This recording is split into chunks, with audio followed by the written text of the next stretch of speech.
So let me just draw a bit of a Do you think we're coming out of that? I think we're moving more and more into that. Great.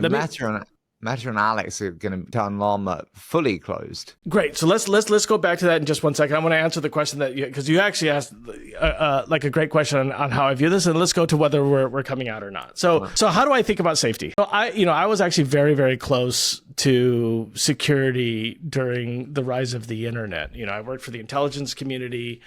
I worked for Livermore.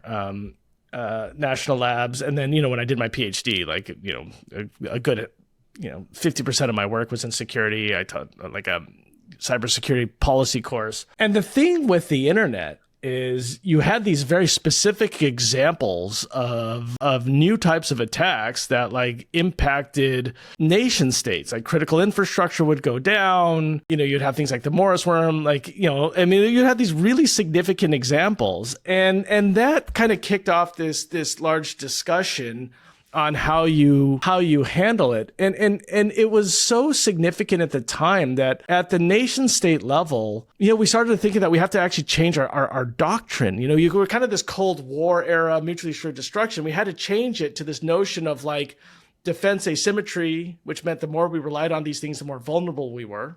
Right? As opposed to like a country that didn't rely on them because you can be attacked. And then, of course, kind of the whole terrorist information warfare stuff. And so the implications were so absolute, and you had so many proof points, and you could articulate them incredibly well. And so if you look at the AI stuff, for every computer system, you have security considerations.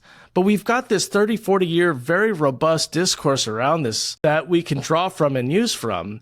And the thing that I don't understand is how all of a sudden we've decided that these are not computer systems, they don't obey the same laws, and we have to kind of throw out everything that we've learned and kind of like revisit the discourse, even though we don't even have the same proof points.